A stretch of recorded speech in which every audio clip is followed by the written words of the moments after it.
Welcome back, folks, to another session of mathematics. I'm doing today simultaneous equations from algebra section. The question that most of my learners normally ask me is, what is it that we are doing in simultaneous equations? And simultaneous equations seem to be very hard for us.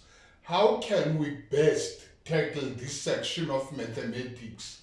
Folks, I'm going to go through that slowly and nicely so.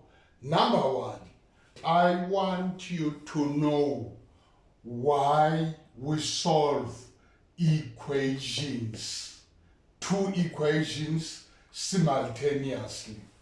Now, if you can look at the two equations, you have got a linear and a parabolic equation there.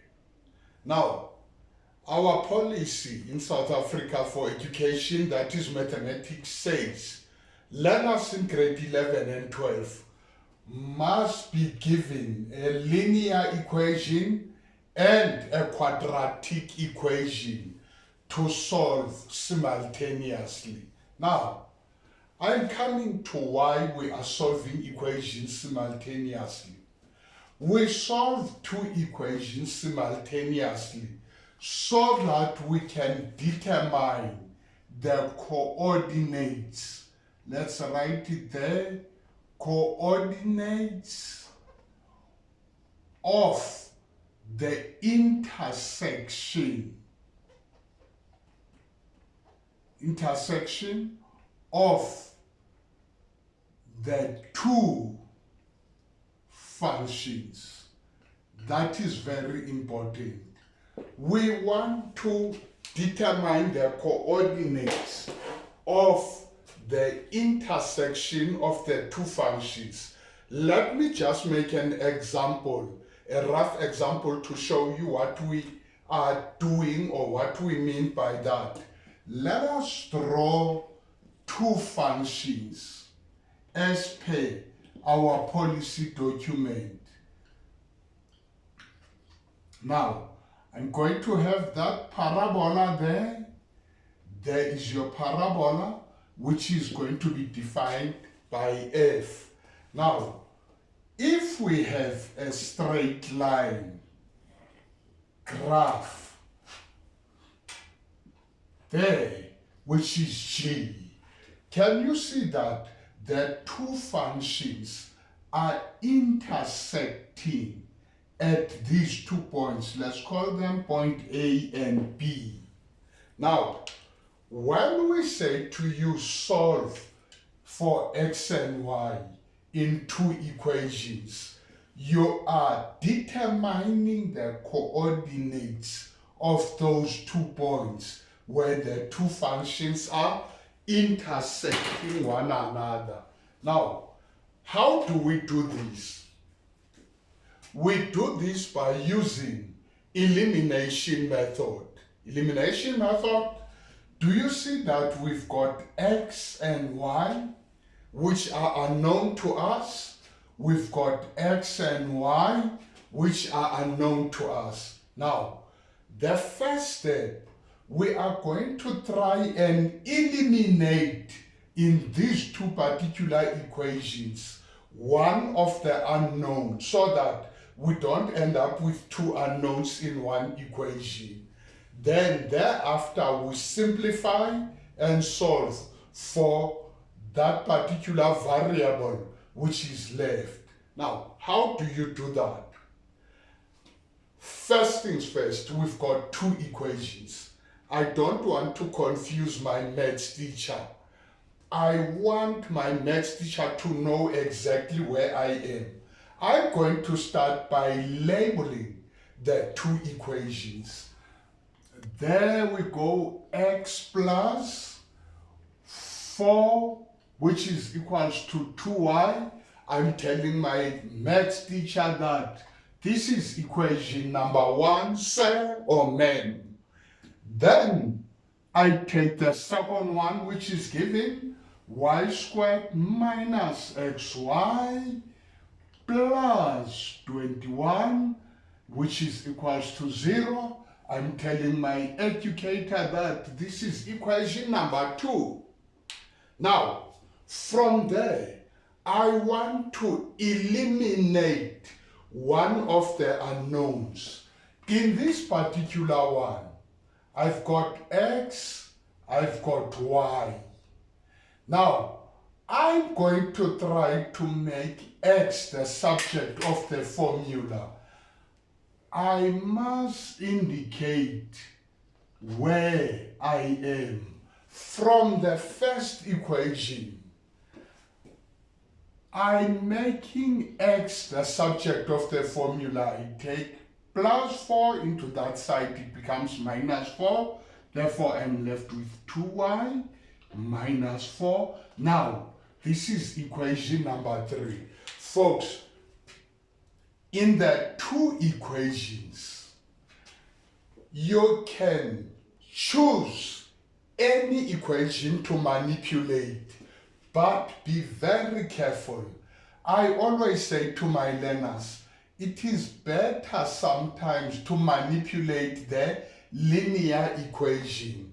And in manipulating the linear equation, try as much as you can to avoid fractions if you are able to. What am I talking about? Should we have made y the subject of the formula, I was going to end up with half x plus a 2 there. That half is what I'm talking about when I'm saying if you are able to, if you can, try and avoid fractions. Let's continue. Now, can you see that I now know the expression that defines x, meaning that I know the expression that defines that variable. Now, I spoke about elimination. I'm going to eliminate x as a variable. Again, I indicate that I am putting equation number 3 into equation number 2. You can write sub equation 3 into equation number 2. It is still fine. Now I'm about to do that.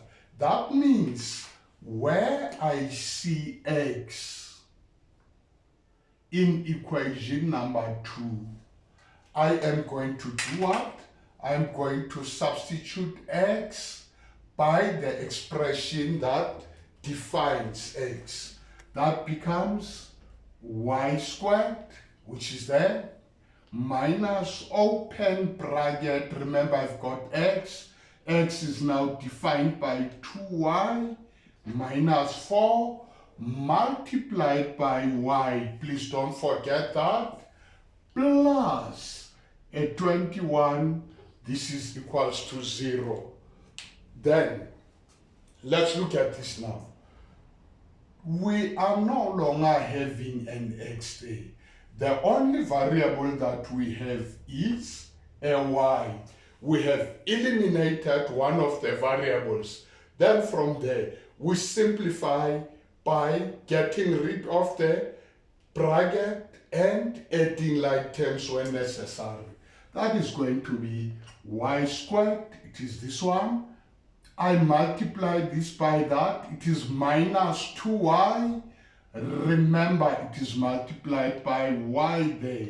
It would be minus 2y squared. Beautiful. Negative 1 multiplied by negative 4 is a positive 4. Multiplied by y, I've got a positive 4y. Then I bring down the plus 21 equate to 0. I have now done what? Removed the bracket by multiplication. We now add the like terms. I've got y squared minus 2y squared. It's a positive, it's a negative. That means I must subtract and take the sign of the bigger number, which is minus 2y.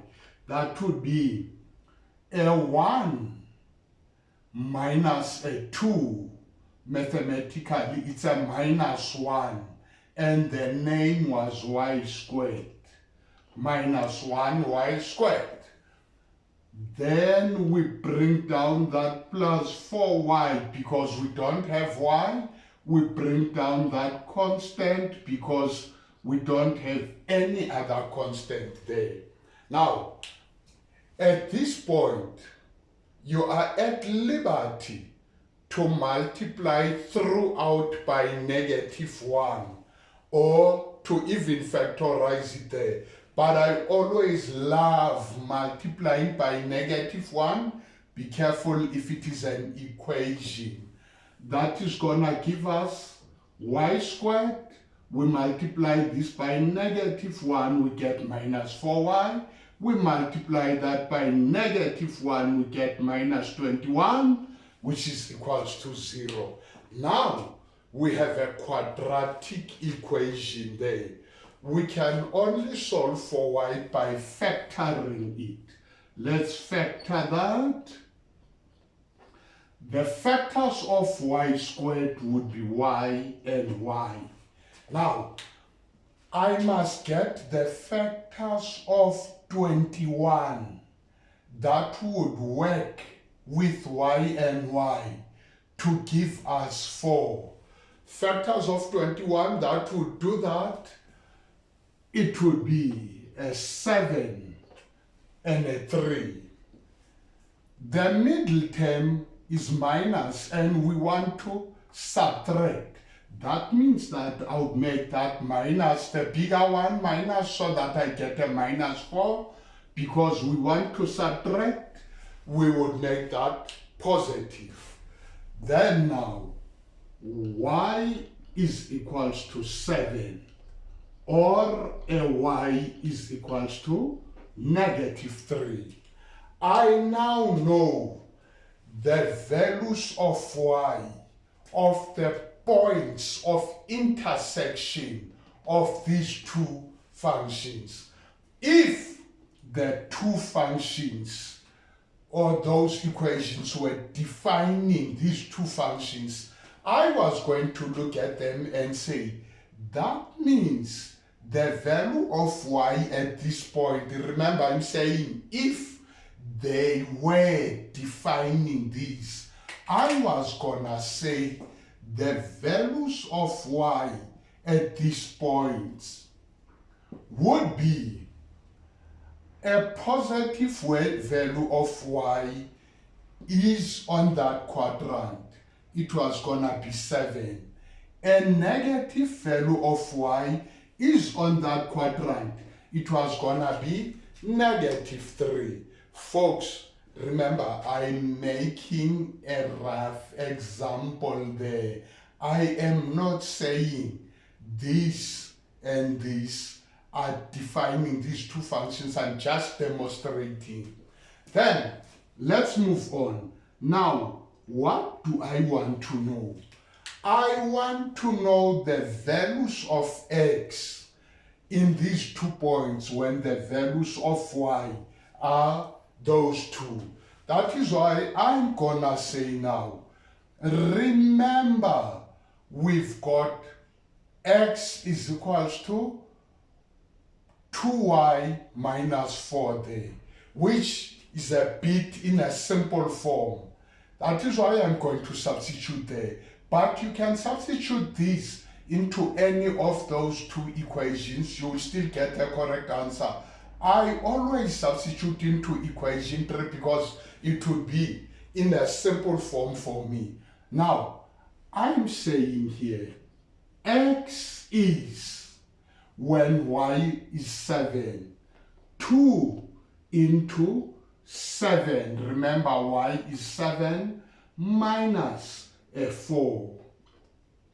And 2 7s are 14, less 4. That means x is equals to 10. I now know that when the value of y is 7, the value of x would be a positive 10. Of course, which cannot be this side, because in this side we have a negative x values. Now, we go to that again and say, what is the value of x from there when the value of y is a minus 3? That would be 2 into a minus 3 plus minus, I'm sorry about that, minus a 4. That is 2 into minus 6 minus a 4. Because they are both negative, we add and take the common sign. That would be a minus 10. Now, to answer the question, the coordinates of the points of intersection of these two functions would be 10 is to 7, there's 10, which is the value of x, there's 7, which is the value of y, and minus 10 is to a minus 3. We have answered the question. Now, the mark allocation here normally ranges from 6 and upwards, depending on how challenging is the question. Let me show you where you get your marks. You always get a mark where you make one of the variables the subject of the formula correctly so. And your second mark is where you eliminate one of the variables.